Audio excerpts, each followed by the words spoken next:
provides migration solution for Microsoft 365 components like Teams, SharePoint, OneDrive, Stream, YAML. And then we are providing productivity solutions for Microsoft 365. And I am an Office 365 MVP for the past 5 years. And I am one of the co-organizers for Microsoft 365 and Power Platform User India Group. And then I am a regular blogger and speaker. Bino. Good afternoon, everyone. I'm Vinoda, working as Solution Architect in GG Technologies Private Limited, and I'm a regular speaker and blogger in various topics of Microsoft 365. Thank you. Today's agenda, it's going to be loads of demo. So we are going to provide you an overview or bootstrap of all the controls, security controls available in Power Platform. Apart from controls available in Power Platform, we are going to introduce you about various controls available in various admin centers like Azure AD, Exchange Center, Exchange Admin Center, and how you can use various security controls available overall in Microsoft 365 and in Power Platform to secure your Power Platform environment. That's the thing we want to provide you. Our idea is that we want to bootstrap you with overall security controls. Once the session is completed, go back and think about how you can utilize these controls and tune up this how you can use these security controls according to your organizational security needs. And once we complete the demo, if time permits, we will see about PowerShell and management connector in our platform. So why security and governance is important in Power Platform? That's the need of the hour. So if you take today, everyone knows that Power Platform provides no code, low code environment or platform for the end users to develop their own internal apps, or they can automate their day-to-day activities using Power Automate. So the end users today might become developers in future for your organization. Maybe in upcoming 6 months or 1 year period, you may have a lot of Power Automate flows, or you might have a lot of internal apps. It can be anything. So according to Gartner, by year 2023, the count of the end user developers or the citizen developers will rise by 4x. On this count of citizen developers going to be larger than your experienced developers in your organizations. So you might understand how much important it is for the IT team or the admin team to protect, secure, and govern your Power Platform environment. That's the main thing we want to focus on now. So if there are large number of developers, you may come up with a large number of internal apps. So if the number of apps get increases as day passes by, you may come across any security leaks or security issues or whatever it can be. Here I have listed down some of the challenges that might be familiar to you. For example, shadow IT.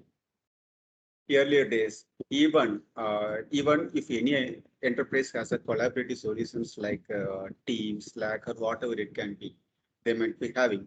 What the people usually do is that they have a WhatsApp group separate apart from the collaborative solution like Teams groups or anything. And then in the WhatsApp group, they share all the documents. And then they will discuss the review commands, they will discuss daily status, and then they will post that I will be leave on today like that. These are the things that I have seen in real life in some of the large enterprises. I don't want to name the enterprise name here, but I have seen those kind of things. So if an IT admin does not have a clear control, and does not have a proper governance in place, there are possibilities for security leaks, security breaches, and everything. So you need to understand how you can utilize various security controls in Power Platform and secure the things. Oh, so governance is security and governance is not a single step process. It is going to be a 3-step process. There are security, monitoring, and management. First, we need to have a proper governance and security in plan. And then we need to monitor whether everything goes as per our security plan. is there any data breach or security leaks or anything? You need to monitor the things. And finally, in the management, since the number of environments, the number of flows, the number of apps gets increases as day goes by, it is not correct. It is also tedious to manage everything manually. So you need to have a proper management in place, like you need to automate everything as much as possible. So in security, we have controls available at tenant level, environment level, resource level, and then we have some controls available in Azure Active Directory. We have controls like DLP, email exfiltration. So these are the things first we are going to see in the security section. And then once we cover up the security section, then we will be moving to the monitoring section where we will be seeing how you can troubleshoot common user access interface access issues, how you can audit your Power Platform environment, how you can get or pull out the reports, required reports. And finally, in management, we have the PowerShell and management connectors. So these are the things. This slide puts you a clear agenda for our today's session. So we promise you, we will be having lots of demo. I think we have more than 10 to 12 demos are there in today's session. So without taking further time, I hand it over to Vinoda. Vinoda, you can take it over from here. Yeah, thank you. Hello, everyone. I'm going to share the screen.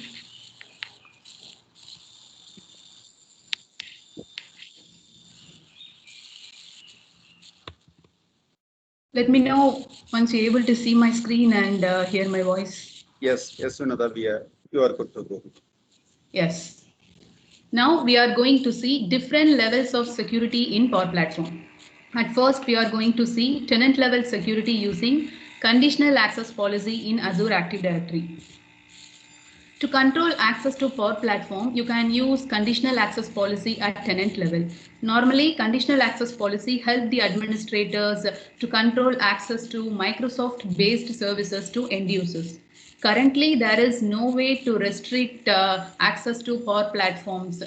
For example, you cannot restrict who can create Power Automate workflows or who can create Power Apps. Normally, when a user is assigned a license, the users are automatically added to environment maker role in default environment. So you can control access to Power Platforms at tenant level using conditional access policy. And it's very simple to create these policies, and you can grant block access based upon users, group, device, location.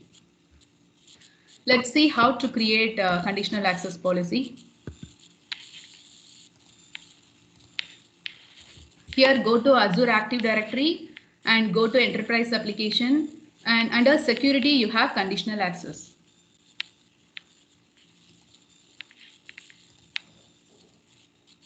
Here you can create policies. I'm going to show you the already created policy.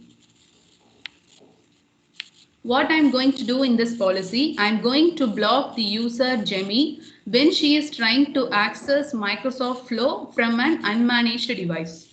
Here in the users and groups section, I have included the user Jemmy, or you can use you can block or grant access based on users groups, or you can select users based on directory roles. In the cloud app and or action section, I have included the Microsoft Flow. In the access control, I have granted access and by marking required device to be marked as compliant. And you turn on the policy and save the policy. Let's check the access of the user Jemmy in another window. Here, this is another window. I have logged in as Jemmy Redding, and this is an unmanaged device. When she is trying to access Power Automate, let's see what happens.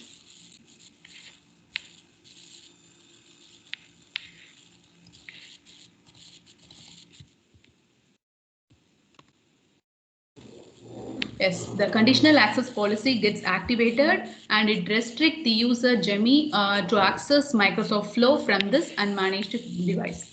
So this way you can create, using conditional access policy, you can solve many scenarios. For example, consider if your organization wants to provide internal apps only from your office premises, then using conditional access policy, you can restrict the access to internal apps by restricting the IP address.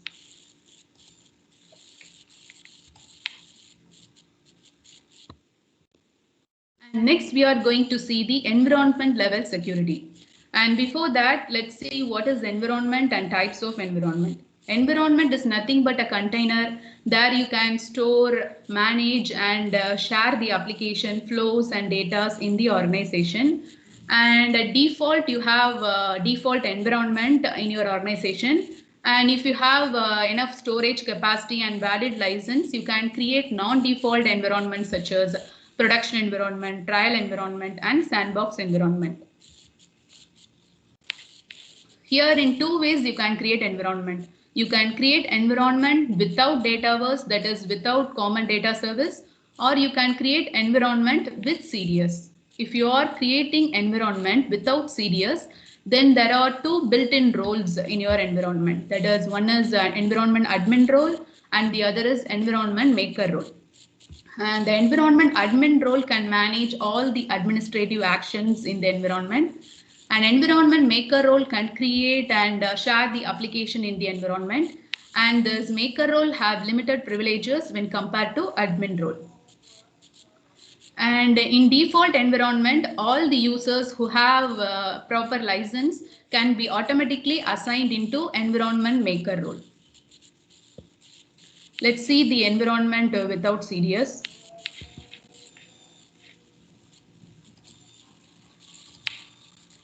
Here I'm in Power Platform Admin Center, and in environment section, it lists all the environments in your organization. Here I have default, production, and trial environment. And in this trial environment, I have no database, that is no CDS. So you have two roles, an environment admin role and environment maker role. And if it is default environment, all the licensed users are added automatically to environment maker role. Now in this trial environment, you can add a user by clicking particular role and add people in it.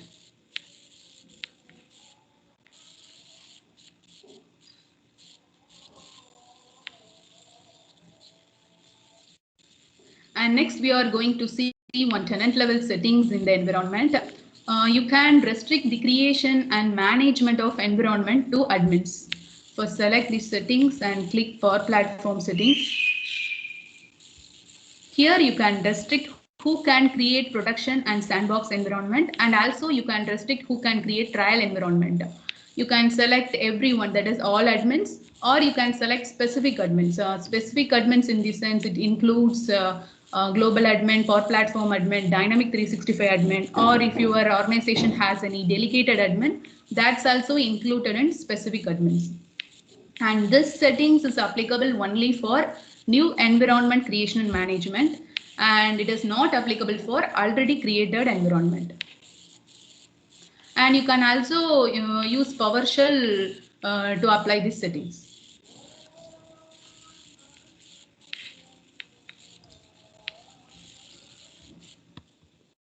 Next, we are going to see environment with CDS. If you are creating environment with database, or if you are adding database to an existing environment, then it gives you a set of security roles. So each security role have a discrete privilege. And when you are creating an environment with CDS, the environment admin role has now assigned a system administrator role, and environment maker role remains the same. But if the environment maker role user wants to access data, that is a CDS, then they need another security role called system customizer role. With the help of system customizer role, they can access the common data service. Let's see the Dataverse environment. Here, this is the production environment. I have database in this environment. Here you can see, instead of showing the environment admin and maker role, you have more security roles.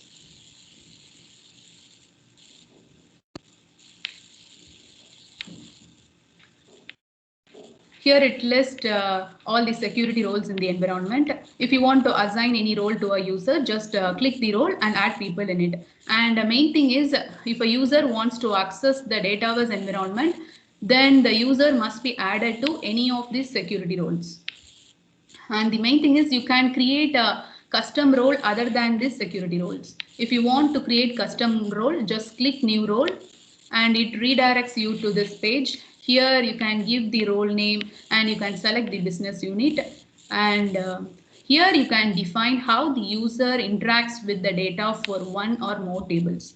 And the Dataverse supports 8 record level privileges such as create, read, append, etc. So after defining these permissions, you can save the role.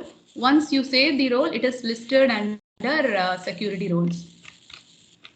Here I have created custom role, so it is added in the security roles. Here also the same procedure. If you want to add people in that, just click the role and add people in it. And next we are going to see another security control in Dataverse environment. That is, consider if you want to restrict access to an environment to a specific set of users, then you can assign security group to that environment. You cannot assign security group to an environment without Dataverse. So you can assign security group in a Dataverse environment. Here you can see that I have assigned one group to this environment. If you have assigned one group, then only those users can access the environment. Let's see how to assign security group to an environment. Just edit the environment. Here you have a security group option. Here it lists all the security groups and Microsoft 365 groups in your organization. You can select the security group, but before that, you have to create one security group and add who are all the members going to access the environment. So add all the members in that security group, and the security group is listed here. So you can easily select the security group and save the changes. And the next security control is administration mode. You can set administration mode for your production and sandbox environment. The administration mode really helpful when you are making operational changes, or if you prefer not to be disturbed by any other users for some time, then you can enable this administration mode. If you enable this administration mode, only the system administrator role and system customizer role users can access the environment, and no other users cannot access this environment. Here, after you have done with the operational changes, then after that you can disable this administration mode so that other security role users can access this environment.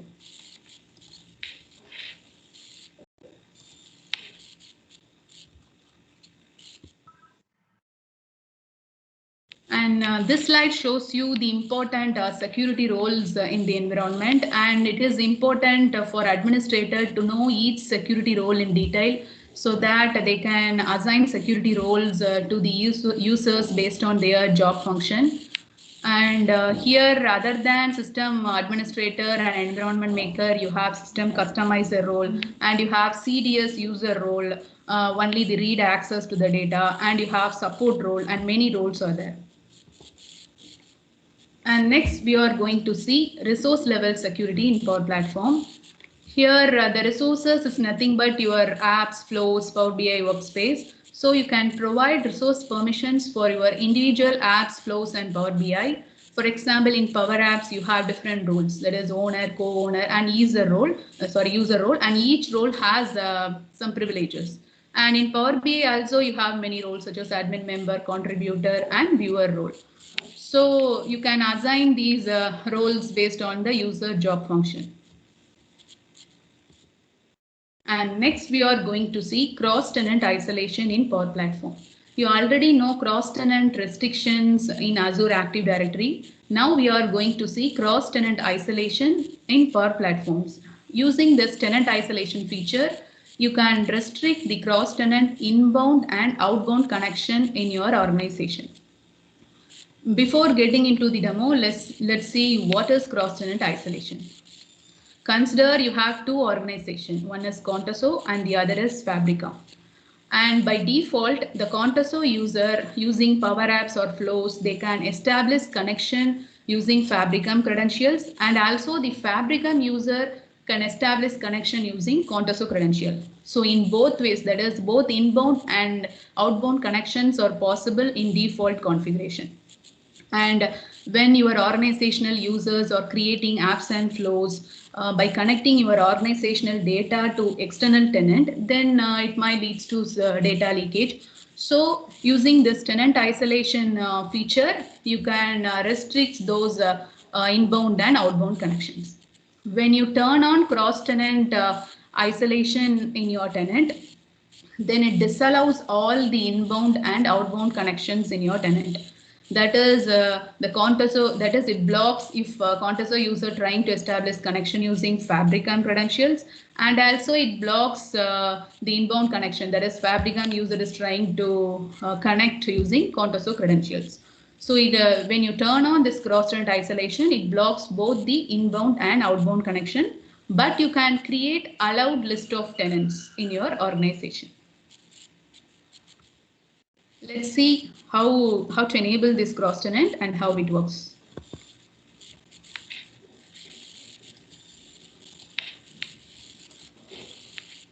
Here I am in Power Platform Admin Center, and this tenant isolation feature is not enabled by default. You can get the feature by raising support ticket. When you turn on this tenant isolation, I already told that it blocks both the inbound and outbound connection in your tenant. Here you can create allowed list of tenants here. I have allowed only one tenant in my organization in both direction, both inbound and outbound. You can add tenants in this allowed list by creating new tenant rule. Here you have to mention the direction, whether it is inbound from external tenant or outbound from your tenant, or or you can select inbound and outbound direction. After selecting this direction, you have to mention the tenant domain or tenant ID here. When you save the changes, the tenant is automatically added to allowed list of tenants. Let's check how this tenant isolation works in Power Automate. Here I have created a flow. In this, I'm going to, what I'm going to do is, whenever a new list item is added, whenever item is added in SharePoint list, I'm going to send this data to external tenant. So I'm going to establish a connection.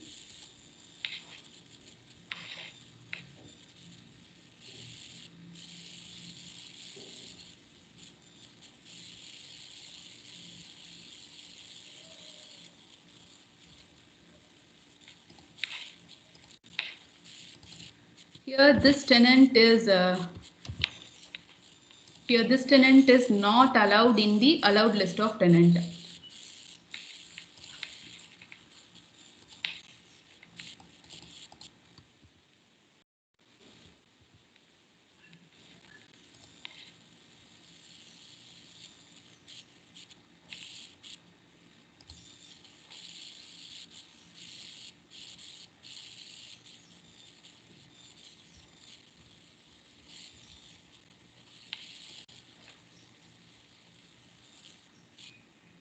When you are trying to establish a connection, and that is external connection, and this tenant is not allowed in my allowed list, so the connection failed due to tenant isolation configuration in your tenant.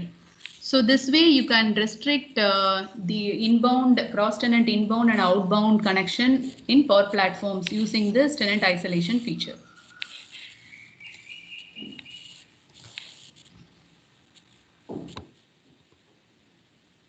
Next, we are going to see another security control, that is email exfiltration blocking in Office 365 mail connector. Normally, we use Power Automate to auto forward or send mails. So auto forwarding and sending mails using Power Platforms outside the organization is not restricted now. So using email exfiltration, you can avoid such auto forward or send mails outside the organization using those Power Platforms. Consider if your organizational users are forwarding your organizational data to their Gmail account or anything else, then you can avoid those leakage of organizational data using this email exfiltration blocking. For this, you have to just create one mail flow rule in Exchange Admin Center. Let's see a demo on email exfiltration blocking.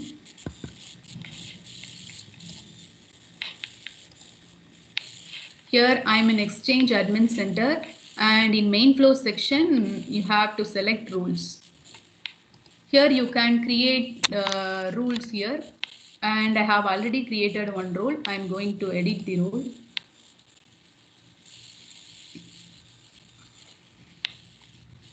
Here in this rule, I'm going to block all the mails which is sent through flows outside the organization. So I have included the condition that the recipient is located outside the organization, and I have also included another condition that if a message header includes Microsoft Power Automate, the message header is XMS mail application, and this Microsoft Power Automate is recently added by Microsoft in this header. And another condition I have added, that is if a message header matches the operation type as forward or send. If above conditions, all the above conditions are satisfied, then I'm going to block the message. That is, I'm going to reject the message with explanation. So I have enforced this rule and save the rule. Let's see how this email exfiltration works in Flow.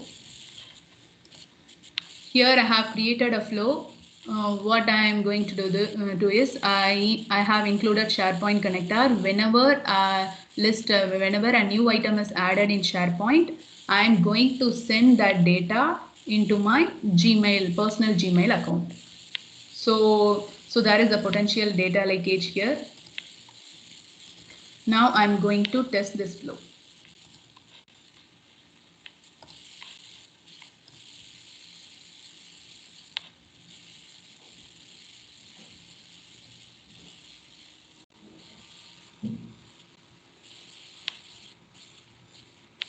When the flow runs, the message could not be delivered to my Gmail account, and also the flow owner receives mail that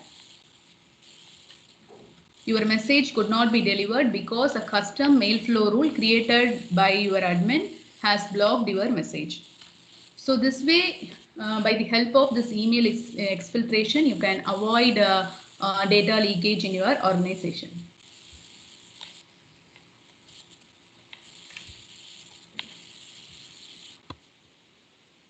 And next security control in Power Platform is the Power Platform security is connector blocking support in DLP policy.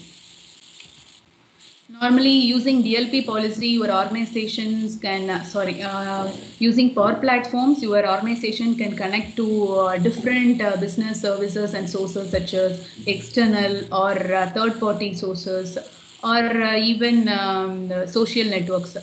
So this exposure may lead to data leakage, and also using DLP policy, you can prevent your users from unintentionally exposing your organizational data. For this DLP policy, you can create policy at tenant level and environment level. If you are a global admin or platform admin, you can create policies at tenant level.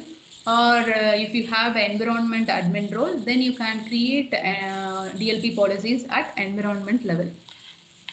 And you can create DLP policies even that is in Power Platform Admin Center itself. You can create policies, and the main thing is you can classify the connectors while creating DLP policies.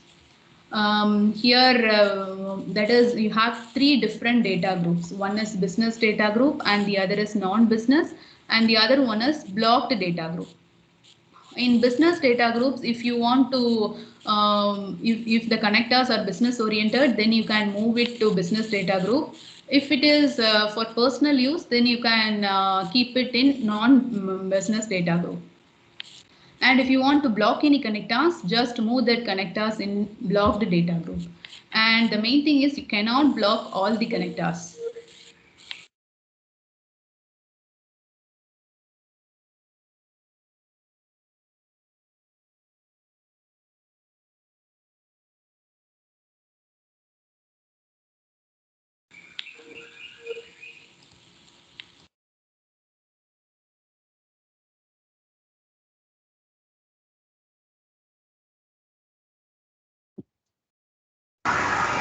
Hello.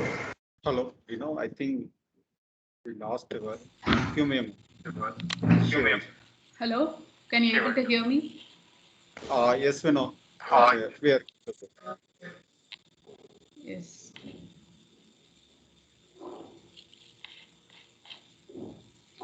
Can you able to see my screen? Yes, yes. Yes. Shall I continue with this slide, or if you miss any part? Yeah, from DLP you need to continue. Okay. Okay. And Yeah. also minimize the team soon. Okay. Can you start from the beginning from DLP policy? Thank you. Sorry. Now we are going to see connector blocking support in DLP policy. Here, normally we can, that is using Power Platform, you can use you can use many connectors such as external or other sources, third-party connectors, and also social network connectors.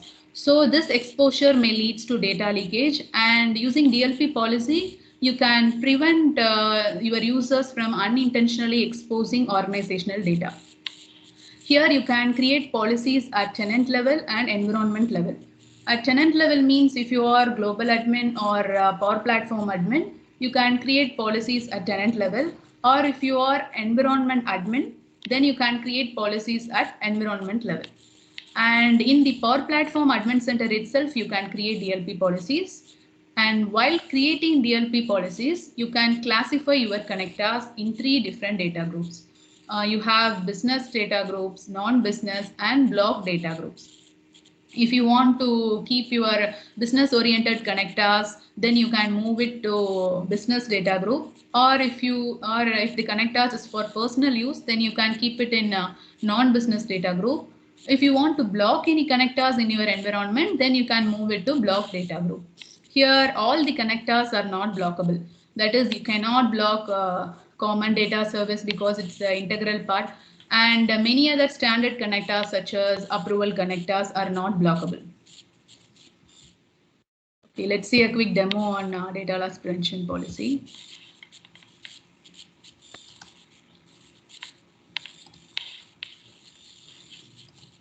Here I am in Power Platform Admin Center, and you have a data policies section.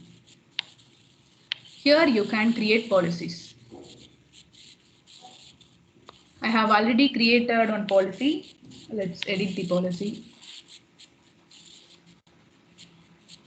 Here name your policy, and in next step I have already told that you can classify connectors in 3 business data groups. In 3 different data groups, and at default all the connectors are listed in non-business data group. Whenever a new connector is added, it is listed under non-business data group because it is set as default. If you want to change this default group, then you can select set default, and you can switch over to any other business data group and save the changes. And here I have added SharePoint and Outlook in business data group, and I leave it all the connectors, that is Twitter, Facebook, and all the connectors in non-business data group, and I have blocked Gmail. So I have added Gmail in blocked data group. If you want to move connector, just select the connector, and you have 2 options. You can either move it to business data group, or you can block the connector. I already told that not all connectors are blockable.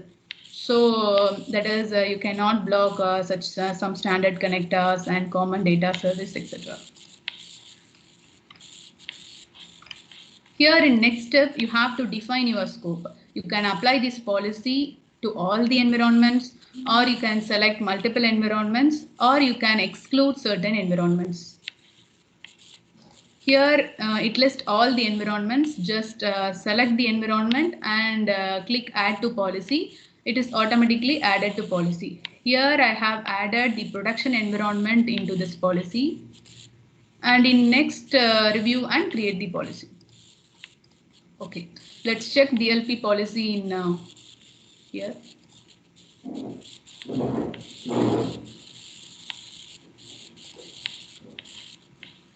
Here I am in production environment. because I have applied DLP policy in this environment. So I have created one flow. Here I have included SharePoint connector and Outlook connector. These two connectors are in same data group. So there are no errors in it. So the user can create flows and run the flow. Now,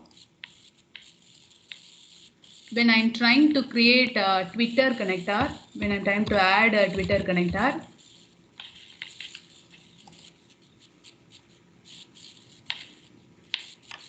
you know my DLP policy that the SharePoint connector is in one group and Twitter is in non-business data group.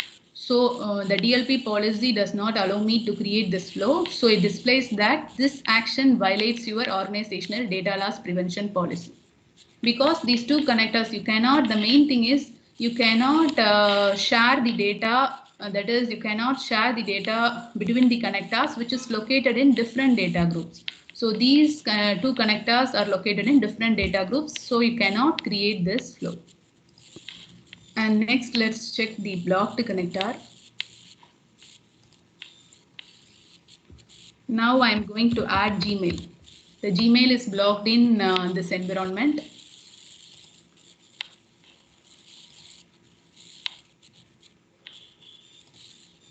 Yes, when I'm trying to add this Gmail connector, it again I'm receiving error that this action violates your organizational data loss prevention policy. Because I have blocked this Gmail connector in the policy and I have applied this policy in this environment. So this way you can block such connectors in your environment.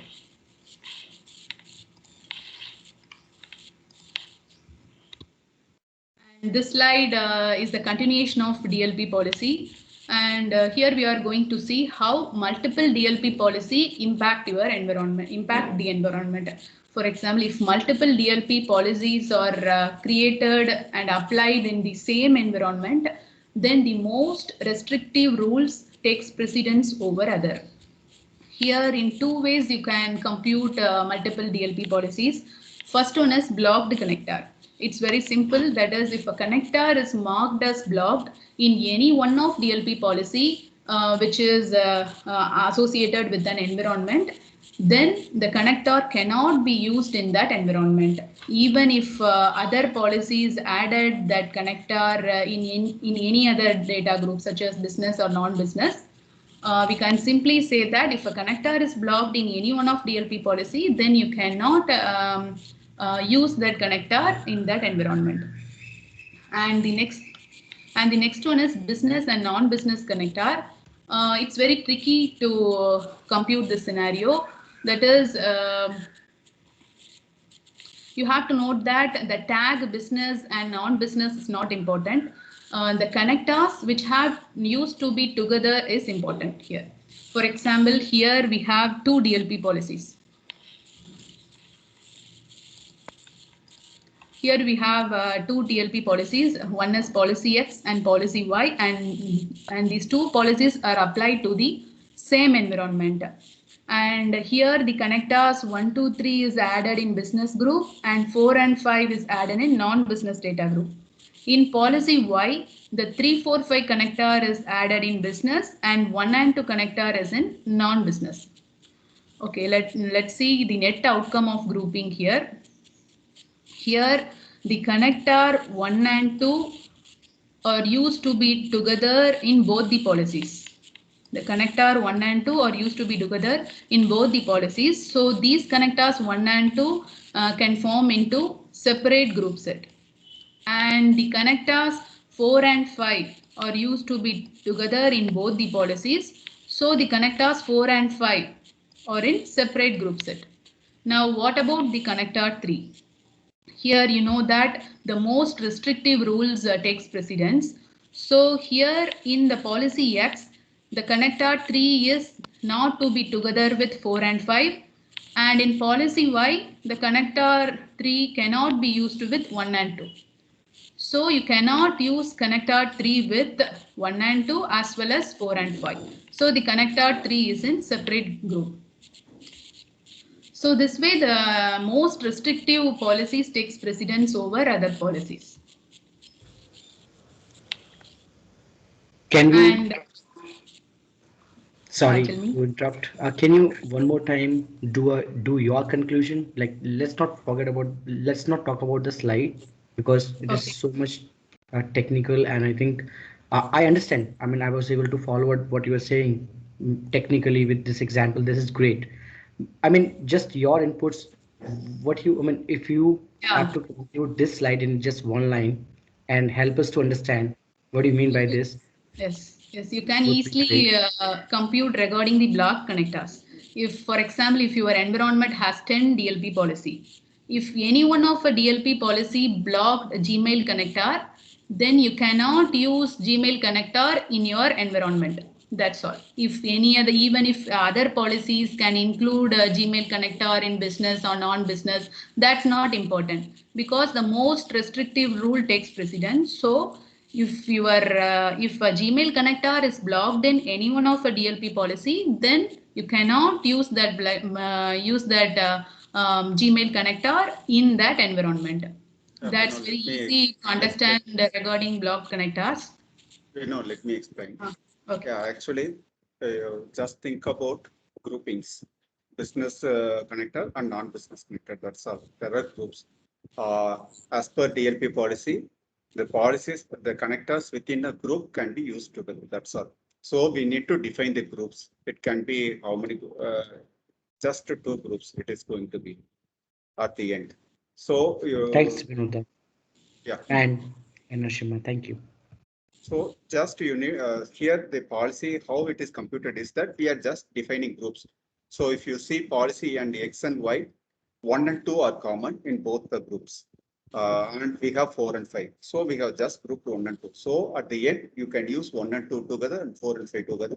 And 3 cannot be used anywhere. The reason is that it is in one group, it is in business group, and in other policy, it is in non-business group. That's the reason. Is it clear now? Absolutely fantastic. Thank you, both of Thank you. you. Yeah, we know you can proceed. Yeah, thank you. Till now, we have seen the security controls, that is different security controls in Power Platform. Now we are going to see monitoring in Power Platform. First, we are going to see troubleshoot common user access issues. As an administrator, you might face the user access issues such as that is especially in Dataverse environment. That is, if a user has no security role, or if a user has no valid license, or if a user is not assigned, that is not added in security group of that environment, then these user access issues are easily diagnosed using Run Diagnostics feature in Power Platform Admin Center. And using these results, you can take corrective actions. Let's see demo on troubleshoot.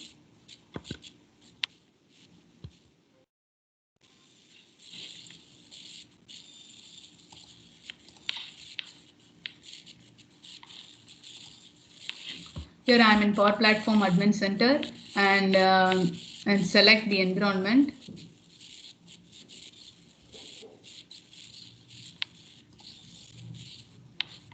And select settings.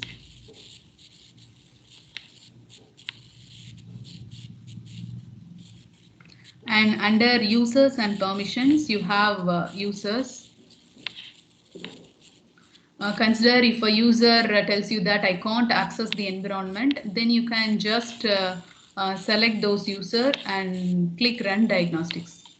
It will show all the details of a user, especially the status of a user. If it is disabled, then the user can't access the environment. And the results are the results are given below because the user is not a member of this environment group. So using these results, you can take corrective actions and resolve the user access issues.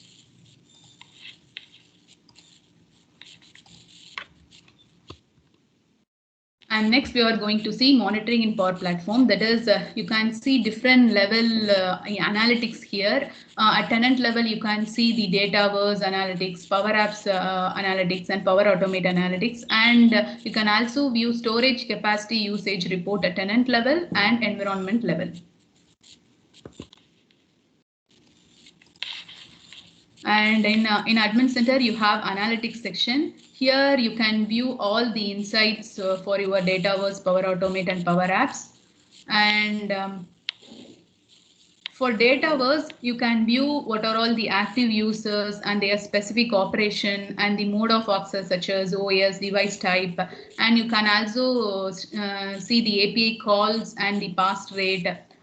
Here you can, using filter, you can switch over to other environments, and you can download many reports here.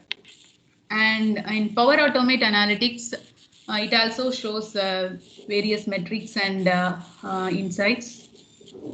Here you can see what are all the flows and the flow runs and their usage, and created new flows, and who created the flow with the creator's email address and the creator date. And it also shows what are all the errors in flows, and you can see what are all the flows are shared. You can also see the connectors usage report. And these reports are built on Power BI, and you can export the report, that is, you can export the data by clicking each KPI and select the ellipsis. Sorry. Select the ellipsis and export the data. And in Power Apps Analytics, you can see all the apps usage and the active users for all the application. You can also see the toast errors, which is nothing but the end users errors. And under service performance, you can see the HTTP 500 error, and also service, that is a successful connection request. And you can see connectors report, both the standard and custom connectors report. And you can also see the storage capacity report in environment. And under Dataverse, it lists all the environments with database in your tenant. Here you can see the database usage, file and log usage. Just click the details. It shows the detailed view of your database usage. That is, it gives analytics based on tables. And next one is, if your exceeds, that is, if your tenant exceeds the storage capacity, then you will receive notification like this. And also you can get this red alert notification like this if you are using over capacity. Then you have to free up your storage space, or you have to purchase the capacity add-ons and assign those capacity add-ons to environment.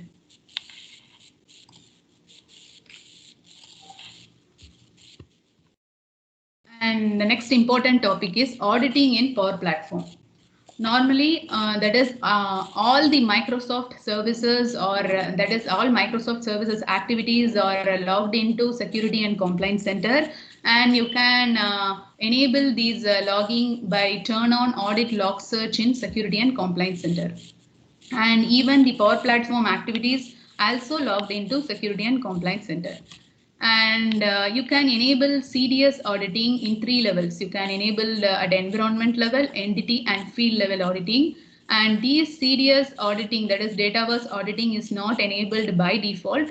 You can enable it in Power Platform Admin Center. Let's see how to enable CDS auditing.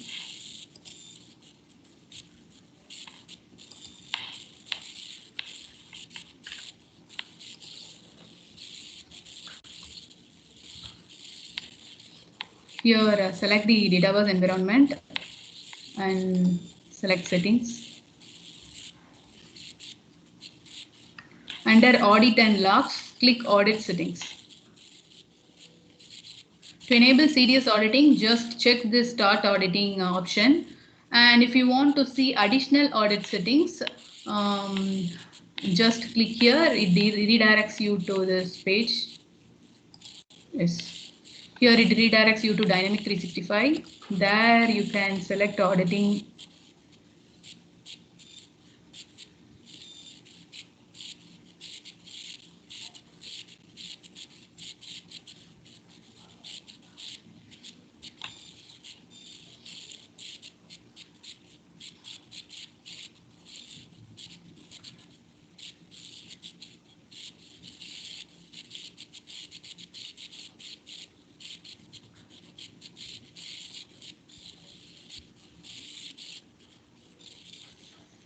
Yes, you have global audit settings.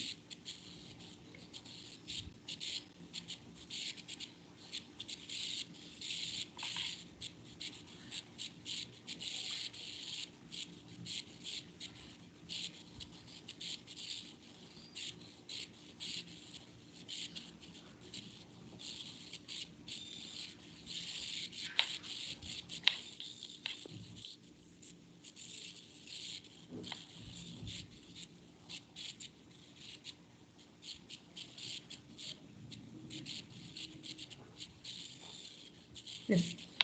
You can also include other entities such as sales. Sorry. You can also include other entities such as sales or marketing entities.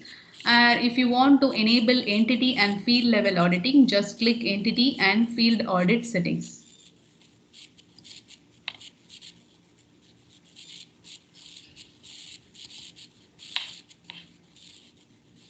Sorry to cut you. So this is applicable only if we provision an environment with the data, right? Yes, yes, yes, correct. Thank you.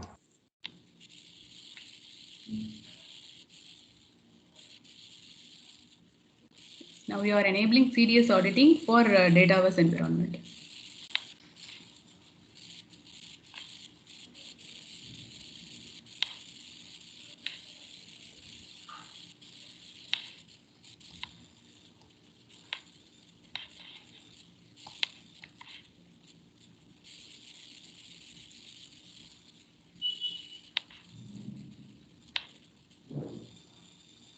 Yes. Yes, it lists all the entities here. If you want to enable entity level auditing, just double click the entity.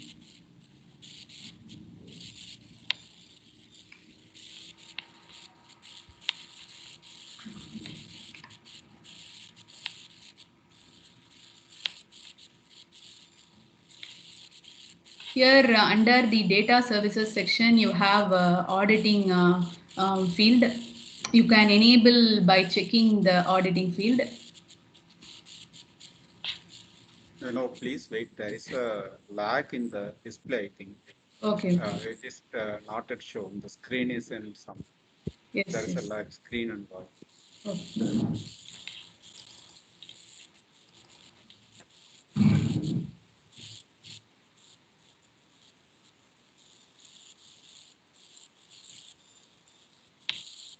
So basically, the idea is that for CDS, if you want to enable the auditing at field level or entity level, you need to come here, the Dynamics 365 Admin Center, and then you need उनको इस to तरीके go to से the particular. वहां पे किसको बताइए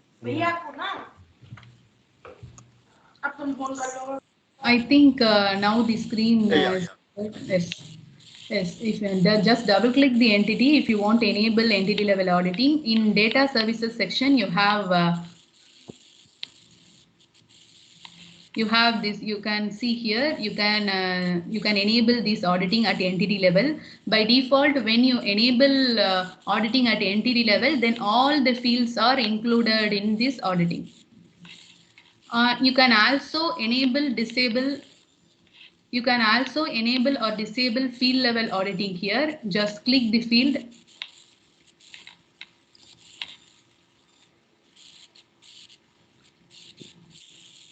We know it's we just have 5 minutes. You go Okay. to the Office 365 Admin Center and show. Okay. You can just click the field and you can enable and disable field level auditing. And you can see when you enable CDS auditing, all the logs and all the activities are logged in Security and Compliance Center. I am in Security and Compliance Center. Here under Audit Log Search, you can search all the logs such as Power Automate, Power Apps activities, and Power Platform DLP activities. You can see all the logs here. Okay, thank you. The rest will be handled by my colleague. Thank you. So let me share my screen.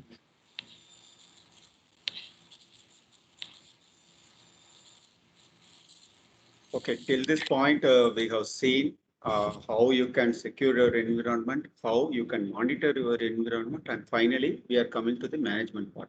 For management part, we have two things from Microsoft. One is connectors and PowerShell. And in connectors, we have management connector. What the management connector is that, what Microsoft have done is that whatever APIs they have used in the Power Platform Admin Center, they have made or packed those as a connectors, as management connectors. So the real beauty here is that you are using the same platform to monitor the platform itself. So as standard connectors, you have management connectors also. Using those connectors, you can manage your environment. Let's see, actually here there are 5 management connectors. I'm not going to read about anything here. I just want to show you a quick demo and then you can, anyway, we will be sharing the slides. You can go through it later. So in the management connector, what I'm going to do is that I'm in the flows, I'm in the Power Automate section. There, I'm going to use an existing template. Just search for management connector. You will be listed with 2 templates. One will list, one will email you at regular interval. What are the new flows, Power Apps, and connectors have been created in your environment. So if you see here in this flow, it is using 3 management connectors. So once I click continue, I will be created with a new flow. So this is a new flow that got created using the template. It is always a better to use the templates to learn. So if you are going to create any new flow, just go to the flow section, search for the existing template and customize it. Also, you can use the templates to learn yourself. So what this flow does is that it will get all the new Power Apps, flows, and connectors created in fast 1 week. So this is the thing it will does. So once this flow got run, you will be receiving an email. So this is the email that you will be receiving, and it will list all the new flows, connectors, Power Apps that got created in last 7 days. So this is one of the example of using management connector. So this slide has links for all some of the management connector examples, the flows that I have listed. For example, if you want a report of newly added connectors, or if you want a list of environment created in past 7 days, you can use these links. Regarding PowerShell, again, I'm not going to explain everything. I have added a blog which has beautiful scripts. Just download it and run it. That's all. So this blog has scripts for getting Power Apps with the premium connectors, custom connectors, or on-prem connectors, or Power App that has been used as SharePoint custom forms, and then flows with HTTP action. So that's all we have for the day today. And we hope we have provided you enough security controls, understanding of all the security controls available in Power Platform, so that you can think, go through the entire slide, and you can have an understanding, and then you can start securing your environment. Thank you. Thanks, Parmal. I have one question. Okay. So we have a document library where the documents need to be reviewed by both internal and external users. Means the different vendors and internal users also need to be reviewed and approve or reject. They need to provide their approvals as well. So what kind of securities we need to follow here, and how we can like this approach, how we can proceed? Which approach we can do here?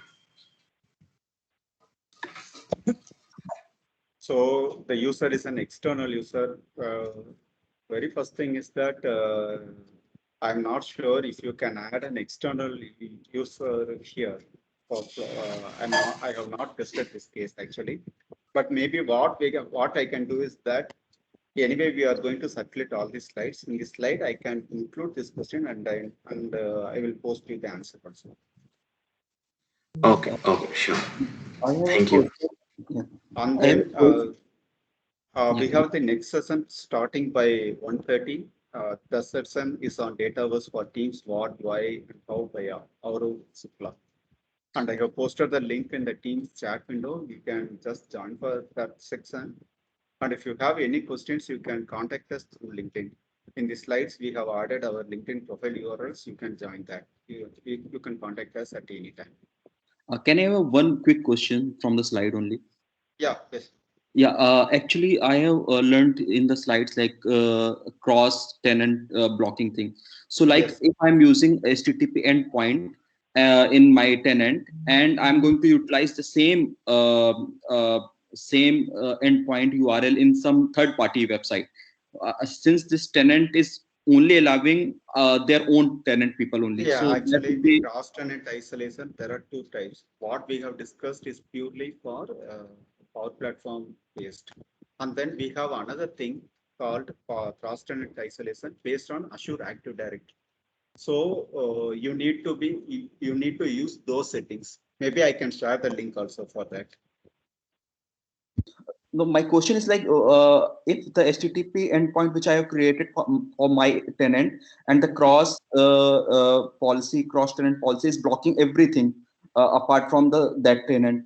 So will I able to access that endpoint from the other environment or So let me just get a clear understanding. So you have an HTTP endpoint and you will be using this HTTP endpoint in another tenant's Power Platform connector or in another place, in some other places. Yeah, actually, why I'm asking this, there is a flow and subflow kind of thing. And HTTP connector is not that safe. So what I'm thinking, like if I'm using the same, like there is a subflow which is doing something, and if I'm calling the same endpoint URL in from some other way, so it will trigger that flow and could cause any issues. So what I'm thinking, if we are blocking the other tenants to interact. So in that way, the HTTP endpoint will also be secured. Yeah, yes. Okay, thank you. Okay, thank you guys. The next session got started. Please. Thank you. Bye. Thank you. Thanks a lot. Thank you.